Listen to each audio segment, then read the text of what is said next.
Good morning students.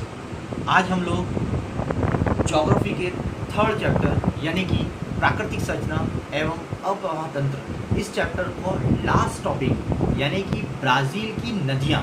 इसके पहले आप लोगों ने भारत की नदियों के बारे में बहुत अच्छी तरीके से पढ़ा है। आज मैं आपको ब्राज़ील की प्रमुख नदियों के बारे में पढ़ाने वाला हूँ। तो ब्राज़ील की प्रमुख नदियों को पढ़ने से पहले मैं आप लोगों के सामने ब्राज़ील की कुछ प्रमुख नदियों को दिखाना चाहूँगा कि हम इसमें से किन किन नदियों के बारे में पढ़ रहे हैं। आप देख सकते हैं आपके टेक्स्ट बुक के पेज नंबर 31 पर ये मैप में ब्राज़ील की प्रमुख नदियों के बारे में बताया गया है। तो इसमें ब्राज़ील की इतनी सारी नदियों के बारे में आपको नहीं पढ़ना है, आपको सिर्फ ब्राज़ील की 3 नदियों के बारे में पढ़ना है। पहली सबसे प्रमुख नदी, इसका नाम है अमेज़न नदी। ये जो नदी दिख रही है, इस नदी के बारे में आपको पढ़ना है। दूसरी प्रमुख नदी जिसको हम बोलते हैं पैराग्वे और पैराना नदी। कौन सी? ये जो दिख रही है आपको, पैराग्वे पैराना नदी। और तीसरी जो प्रमुख नदी है उसका नाम है साओ फ्रांसिस्को नदी। समझ में आ गया आपको कौन कौन सी नदियों के बारे में पढ़ने वाले हैं? सबसे पहली ये जो आपको दिख रही है अमेज़न नदी, दूसरी ये है नीचे में आप जो देख रहे हैं पैराग्वे पैराना नदी, ठीक है, ये जो दोनों के बीच में आपको दिख रही है, ऊपर पैराग्वे है और नीचे पैराना नदी, और तीसरा है साओ फ्रांसिस्को नदी। यानी कि ब्राज़ील का जो अप्रवाह तंत्र है, अप्रवाह तंत्र ये उन 3 नदियों के आसपास ही भटकता है। जैसे हमारे इंडिया में भी अगर हम नदियों के बारे में बात करेंगे तो भारत में 3 प्रमुख हिमालय की नदियां हैं, जिसका नाम है सिंधु, गंगा और ब्रह्मपुत्र।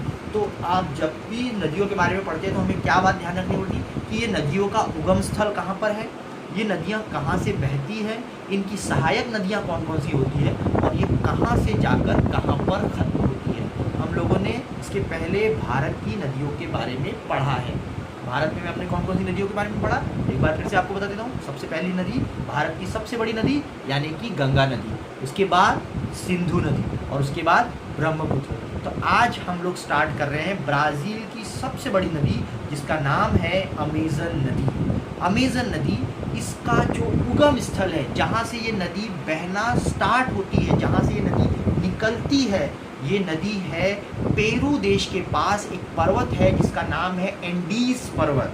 कौन सा पर्वत बोला मैंने? एंडीज पर्वत। उस एंडीज पर्वत के मुहाने से ये नदी धीरे धीरे बहना शुरू होती है। जैसे अगर हम लोग बात करेंगे गंगा की, तो गंगा हिमालय में एक गंगोत्री करके ग्लेशियर है, गंगोत्री पर्वत है। उस गंगोत्री से गंगा का उगम स्थल, गंगा बहना वहाँ से शुरू होती है और धीरे धीरे धीरे धीरे उत्तर प्रदेश, सबसे पहले उत्तराखंड, उत्तराखंड के बाद उत्तर प्रदेश, बिहार, पश्चिम बंगाल होते हुए बांग्लादेश के पास जाके गंगा खत्म होती है। तो अभी हम लोग देख रहे हैं कि ये जो अमेज़न नदी है, ये अमेज़न नदी कहाँ से, ये ब्राज़ील में नहीं है। ये अमेज़न नदी का जो उगम स्थल है कौन से देश में है? ये पेरू में है। ये यहाँ पे पेरू करके एक देश है, पेरू। यहाँ पे एंडीज नाम का एक पर्वत है, उस पर्वत से नदी बहना शुरू होती है और धीरे धीरे ये ब्राज़ील से होती हुई ये नदी उत्तरी अटलांटिक महासागर में जाकर ख़त्म होती है। इसके बीच में इसकी कुछ सहायक नदियाँ हैं। ये सहायक नदियाँ आपको यहाँ पर दिख रही है, पारू नदी। इसकी जो वितरिकाएँ हैं वो अपेक्षाकृत कम है। क्यों? क्योंकि इस नदी का जो बहाव है वो बहुत तेज है। लगभग 2 लाख घन सेंटीमीटर प्रति सेकंड इतना इस नदी का बहाव है। कौन सी नदी का? अमेज़न नदी, ब्राज़ील की सबसे मुख्य नदी। ब्राज़ील की नदी को हमेशा भारत की गंगा नदी के साथ कंपेयर किया जाता है और हमेशा इन दोनों नदियों को, इनकी तुलना करते हुए बोर्ड एग्जाम में प्रश्न आते हैं। या तो इन पे रहने वाली जनसंख्या या तो इन नदियों की विशेषताओं के बारे में प्रश्न पूछे जाते हैं। तो मैंने अभी आपको बताया गंगा का उगम स्थल कहाँ से है? गंगोत्री से, हिमालय पर्वत से। कहाँ से निकलती है गंगा? हिमालय के गंगोत्री पर्वत से। वहीं अगर अमेज़न की बात करेंगे तो अमेज़न कहाँ से? पेरू देश के एंडीज पर्वत से निकलती है। समझ में आया? जहाँ पे गंगा का बहाव अपेक्षाकृत कम है, इसका जो बहाव है अमेज़न नदी का वो अपेक्षाकृत गंगा से बहुत ज़्यादा है। 2 लाख घन सेंटीमीटर प्रति सेकंड ये उसका क्या है? ये उसका बहाव है। जहाँ पे गंगा ये ख़त्म होती है बंगाल की खाड़ी में, अमेज़न नदी जो है ये ख़त्म होती है उत्तरी अटलांटिक महासागर में। आप देख रहे हैं ये है अमेज़न नदी। ये जो अमेज़न नदी दिख रही है आपको, ये अमेज़न नदी यहाँ पे जाके मराजो द्वीप के पास में यहाँ जाकर उत्तरी अटलांटिक महासागर में ये अमेज़न नदी खत्म होती है। तो आज हम लोगों ने जो 3 नदियों के बारे में आज हम लोग पढ़ने वाले थे ब्राज़ील की, जिसमें सबसे पहली नदी जिसका नाम था अमेज़न नदी, उसके बारे में हमने यहाँ पर पढ़ा। अब जो दूसरी नदी मैं आपको बताऊँगा जिसका नाम है पैराग्वे पैराना नदी। इस पैराग्वे पैराना नदी को अब हम लोग यहाँ पर पढ़ने वाले हैं।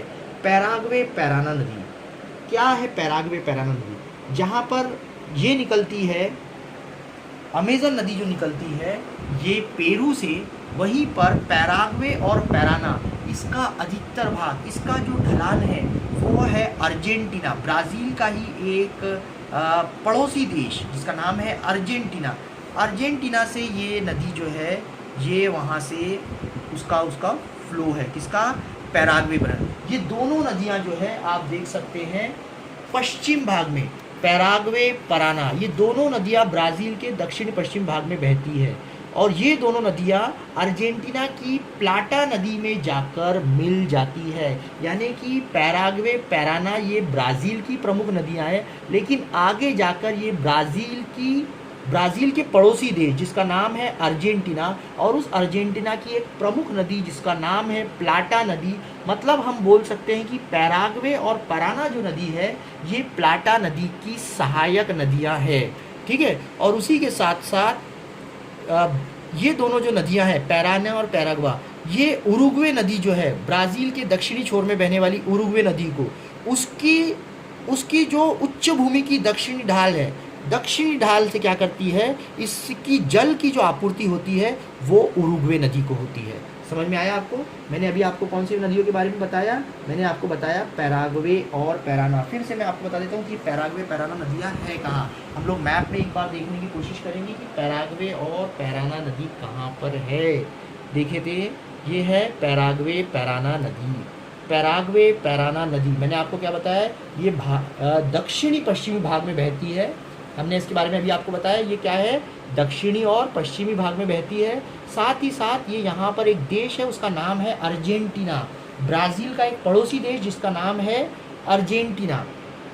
अर्जेंटीना की प्लाटा नदी जो है, इसमें ये पैराग्वे और पैराना नदी क्या करती है, वहाँ जाकर ये मिल जाती है। साथ ही उरुग्वे नदी जो है, इस नदी को भी जल की आपूर्ति करने का काम ये जो है, ये हमने कहाँ पे बताया था, ये आपको ब्राज़ील की उच्च भूमि में, कौन सी, उरुग्वे नदी, ठीक है। तो यहाँ पर हमने देखा अभी पैराग्वे और पैराना। इसके पहले हमने पढ़ा सबसे पहले कौन सी नदी के बारे में, अमेज़न नदी के बारे में। ये है अमेज़न नदी, ऊपर में ये है अमेज़न नदी। अमेज़न नदी के बारे में पढ़ा, ये जहाँ पर उत्तरी अटलांटिक महासागर में जाती है, ठीक है। जैसे अभी हमने पढ़ा, ये है अमेज़न नदी, ये दिख रही है आपको, ये है अमेज़न नदी। ये अमेज़न नदी उत्तरी अटलांटिक महासागर में जाती है। उसके बाद हमने पढ़ा पैराग्वे और पराना नदी के बारे में, ठीक है। पैराग्वे और पैराना नदी ये कहाँ से बहती है, ये दोनों नदियाँ ब्राज़ील के दक्षिणी पश्चिमी भाग में बहती है। ब्राज़ील के दक्षिणी पश्चिमी भाग में बहने के साथ साथ ये अर्जेंटीना की प्लाटा नदी में जाकर मिल जाती है। यानी कि हम लोग बोल सकते हैं कि अर्जेंटीना में बहने वाली प्लाटा नदी, इसकी ये दो सहायक नदियां हैं, यानी कि ये उसको जाकर मिलती है। यानी कि मुख्य नदी का नाम है प्लाटा और ये उसकी सहायक नदियां हैं। साथ ही साथ ब्राज़ील के दक्षिणी छोर में बहने वाली उरुग्वे नदी को ये क्या करती है, दक्षिण ढल से जल की आपूर्ति करती है। अब हम लोग पढ़ने वाले हैं ब्राज़ील की तीसरी सबसे बड़ी महत्वपूर्ण नदी जिसका नाम है साओ फ्रांसिस्को नदी। कौन सी नदी है, साओ फ्रांसिस्को, जो मैंने आपको बताया था ब्राज़ील के पूर्वी तट पे, जैसे ब्राज़ील का एक उत्तरी तट है तो वही ये है ब्राज़ील का पूर्वी तट, यानी कि साओ फ्रांसिस्को नदी। यह ब्राज़ील की तीसरी महत्वपूर्ण नदी है। इस नदी का संपूर्ण जलग्रहण ब्राज़ील की सीमा में ही है। एक बहुत खास बात, जैसे मैंने आपको बताया था अमेज़न नदी ये निकलती है पेरू देश से, बाद में ब्राज़ील में आती है। वहीं पर पैराग्वे पैराना निकलती ब्राज़ील से है, ख़त्म जाके अर्जेंटीना में होती है। पर ये जो नदी है साओ फ्रांसिस्को, इसका उगम स्थल भी ब्राज़ील में है और ये अंतिम यानी ख़त्म भी ब्राज़ील के अंदर ही होती है। मतलब इस नदी का पूरा भाग हम लोग आपको फिर से एक बार साओ फ्रांसिस्को नदी की तरफ लेके चलते हैं, जो बता रहा है कि ये पूरा नदी, ये पूरी नदी कहाँ पर है, ये पूरी नदी, ये जो आपको दिख रही है यहाँ पे साओ फ्रांसिस्को नदी, इसका पूरा जल ग्रहण जो है वो ब्राज़ील के अंदर ही है। इसका मतलब ये ब्राज़ील से ही शुरू होती है और ब्राज़ील के पूर्वी तट पर जाकर ख़त्म हो जाती है। अमेज़न के बारे में मैंने आपको क्या बताया था, ये ख़त्म तो ब्राज़ील में होती है, लेकिन शुरू कहाँ से होती है, पेरू के एंडीज पर्वत, पेरू देश में एक एंडीज पर्वत है, वहाँ से निकलती है और उसके बाद ब्राज़ील में प्रवेश करती है और ब्राज़ील में ख़त्म होती है। पैराग्वे और पैराना के बारे में मैंने आपको बताया कि ये शुरू तो ब्राज़ील से होती है, लेकिन ख़त्म ये अर्जेंटीना की प्लाटा नदी के साथ जाकर वहाँ जाकर ख़त्म होती है। लेकिन जो तीसरी महत्वपूर्ण नदी यानी कि साओ फ्रांसिस्को, इसकी सबसे बड़ी विशेषता ये है, जो ब्राज़ील की तीसरी नदी है, इसका पूरा जल ग्रहण यानी कि पूरा जल का वितरण ये ब्राज़ील के अंदर ही है। ये एक ब्राज़ील के साओ फ्रांसिस्को नदी की एक सबसे खास बात हम लोगों ने यहाँ पर देखी। ठीक है, उसके बाद हम लोग देखेंगे कि साओ फ्रांसिस्को नदी जो है ये नदी के मुहानों के करीब करीब 250 किलोमीटर, अगर आप देखोगे 250 किलोमीटर का जो एरिया है, किसका, मैं आपको दिखाता हूँ यहाँ पे साओ फ्रांसिस्को नदी, जैसे सिर्फ 250 किलोमीटर का जो एरिया है ये नौकायन होता है। मतलब यहाँ पर इतनी जगह से हम लोग वहाँ पर बोटिंग या फिर जल यातायात कर सकते हैं। जबकि अमेज़न नदी के बारे में एक ऐसा है कि इसका 100% अमेज़न नदी जो है, अमेज़न नदी पर 100% पूरी की पूरी नदी पर क्या है, वहाँ पर जल यातायात मौजूद है। अगर आप देखोगे तो गंगा नदी पर भी ये बहुत कम है, क्योंकि गंगा नदी में कहीं पर ऊंचाई है कहीं पे ऊंचाई है, तो वहाँ पर बहुत कम क्षेत्र में ही हम लोग क्या देखते हैं, वहाँ पर जल यातायात मौजूद है। लेकिन अमेज़न नदी के साथ ये विशेषता है कि वहाँ पर पूरी नदी के ऊपर में जल यातायात अर्थात जल नौकायन क्या है, संभव है। लेकिन यदि मैं साओ फ्रांसिस्को नदी की बात करूँगा तो मात्र 250 किलोमीटर का एरिया ही किसके लिए उपलब्ध है, जल नौकायन के लिए उपलब्ध है। इसके अलावा ब्राज़ील की कुछ अन्य तटीय नदियाँ हैं जो आपको यहाँ पर दिखाई जा रही है। तो अब आपको देखना है कि ब्राज़ील की अन्य तटीय नदियाँ यानी कि ये क्या क्या करती है। ब्राज़ील की अन्य तटीय नदियों के बारे में हम लोग यहाँ पर देख रहे हैं। ठीक है, ब्राज़ील की अन्य तटीय नदियों के बारे में ये देखिए, यहाँ पर आपको ये भारत की नदियाँ, इसके बाद यहाँ पर ये जो ऊपर में है ये है ब्राज़ील की तटीय नदियाँ, जिसमें कौन कौन सी है, परानिबा, इटापेक्रू। ठीक है, ये कौन सी है, ये ब्राज़ील की तटीय नदियाँ भी है।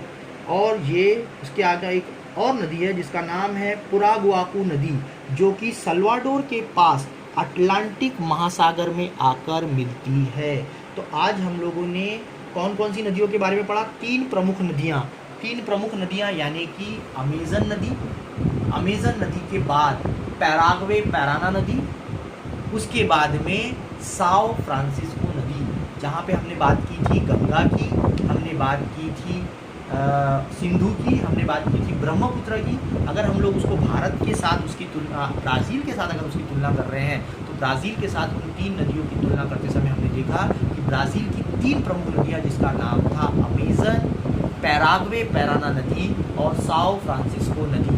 ब्राज़ील की पहली नदी यानी अमेज़न नदी, जो कहाँ से निकलती है, पेरू देश से निकलती है, एंडीज पर्वत से, और वो घूमकर कहाँ पर ख़त्म होती है, अटलांटिक, उत्तरी अटलांटिक महासागर, जिसका 100% एरिया जल नौकायन के लिए उपलब्ध है। इस नदी में जल का जो बहाव है बहुत ज़्यादा तेज है, 2 लाख घन सेंटीमीटर प्रति सेकेंड। इतना इस नदी का क्या है, बहाव तेज है। समझ में आया आपको। और उसके बाद आखिरी जो हमने सेकेंड नदी देखी जिसका नाम था पैराग्वे पैराना, ये नदी निकलती तो ब्राज़ील के उत्तरी पश्चिम भाग से है, लेकिन ये ख़त्म होती है अर्जेंटीना के प्लाटा नदी पर जाकर। उसके बाद जो लास्ट नदी थी वो देखी हमने साओ फ्रांसिस्को नदी।